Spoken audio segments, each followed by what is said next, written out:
আসসালামু আলাইকুম, welcome back to my another video. আজকের এপিসোডে আমি আপনাদেরকে রেস্টুরেন্ট স্টাইলে ফ্রেঞ্চ ফ্রাই তৈরি করে দেখাবো। ফ্রেঞ্চ ফ্রাই কিন্তু পুরো ওয়ার্ল্ডে ফেমাস, আর এই ফ্রেঞ্চ ফ্রাই রেসিপিটি কিন্তু বানানো খুবই সহজ, শুধু দরকার কিছু টেকনিক এবং টিপস। আজকে সেই টিপস এবং টেকনিকগুলোই আপনাদের সাথে শেয়ার করব। আর এই ফ্রেঞ্চ ফ্রাইটা ওপর থেকে হবে ক্রাঞ্চি এবং ভিতর থেকে হবে খুবই সফট। আশা করছি রেসিপি ভালো লাগবে।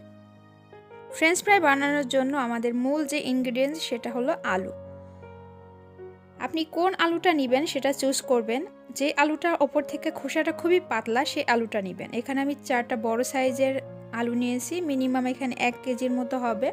আর চেষ্টা করবেন একটু বড় সাইজের আলু নেওয়ার জন্য, তাহলে ফ্রেঞ্চ ফ্রাই যে শেপটা আছে একটু ভালো হবে। তো একটা পিলারের সাহায্যে আমি এই আলুগুলোর খোসাটাকে ছাড়িয়ে নিচ্ছি।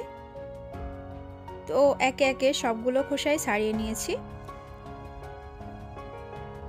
এখন ফ্রেঞ্চ ফ্রাইয়ের যে শেপটা আছে আমরা সেই শেপটা করব। তো তার জন্য চারিধার থেকে এইভাবে কেটে নিচ্ছি, নিয়ে এটাকে 1/2 ইঞ্চি পুরো করে কেটে নিব। আনুমানিক এখানে 1 আঙ্গুল 1 কর পর্যন্ত আর কি নিতে হবে।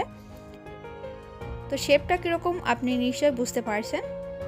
তো এটাকে আপনি চাইলে কিন্তু এইভাবে আড়াআড়ি করে কাটতে পারেন, আবার চাইলে লম্বালম্বি করেও কাটতে পারেন। তবে বেশিরভাগ রেস্টুরেন্টে দেখা যায় ফ্রেঞ্চ ফ্রাইগুলো একটু লম্বা টাইপের হয়। তো আমি এখানে আড়াআড়িভাবে একটু কেটে দেখাচ্ছি। এটা একটু ছোট হবে সাইজে, আর এটার আমি একটু পুরো দেখাচ্ছি এটা কতটা হবে।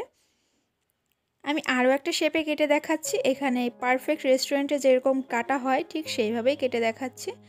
আমি 1/2 ইঞ্চি পুরো করে এগুলোকে প্রথমে স্লাইস করে নিচ্ছি, দেন এগুলোকে আমি যে শেপগুলো আছে ফ্রেঞ্চ ফ্রাই সেই শেপটা দিয়ে নিচ্ছি।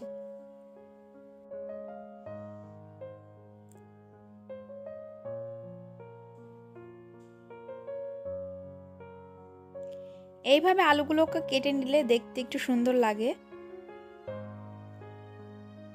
তো এইভাবেই আমি সবগুলো আলু কেটে নিয়েছি। এখন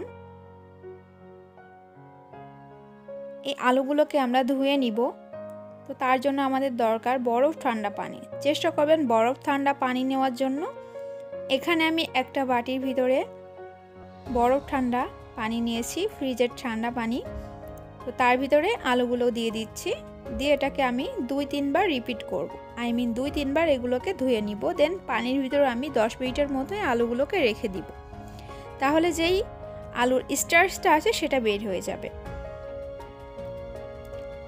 10 মিনিট পরে আমি চুলায় একটা পাত্রে পানি বসিয়ে দিয়েছি, আর পানিটা ফুটে ওঠার পরে আমি আলুগুলো দিয়ে দিয়েছি, আর দিয়েছি সামান্য পরিমাণ লবণ। লবণটা আমি 1 চামচ পরিমাণ দিয়েছি, দিয়ে এটাকে আমি 2 মিনিটের মতো সিদ্ধ করে নিয়েছি।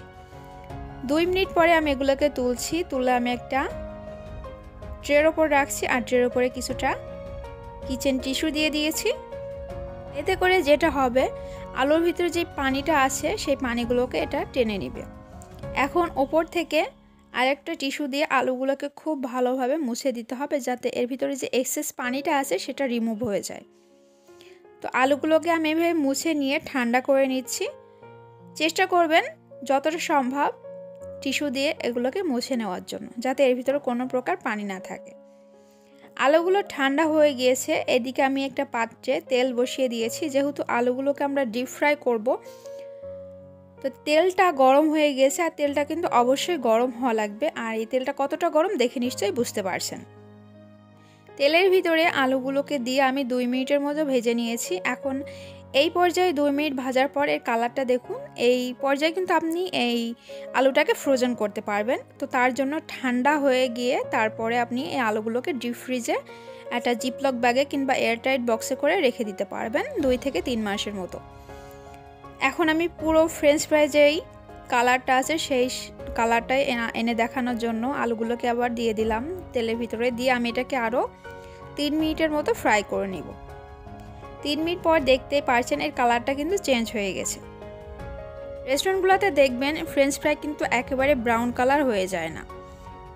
তো আমি এইভাবেই ফ্রেঞ্চ ফ্রাইগুলোকে ভেজে নিয়েছি, আর এর লুকটা দেখুন কতটা ইয়ামি হয়েছে। ওপর থেকে খুবই ক্রাঞ্চি আর ভিতরটা খুবই সফট। দেখে নিশ্চয়ই বুঝতে পারছেন এই ফ্রেঞ্চ ফ্রাইটা কতটা পারফেক্ট হয়েছে। আশা করছি রেসিপি ভালো লেগেছে। যদি রেসিপিটি ভালো লেগে থাকে তাহলে ফ্রেন্ডস এবং ফ্যামিলির সাথে শেয়ার করতে ভুলবেন না। আর হ্যাঁ, অবশ্যই কিন্তু আমার চ্যানেলটা সাবস্ক্রাইব করবেন। আজ এই পর্যন্তই। আল্লাহ হাফিজ।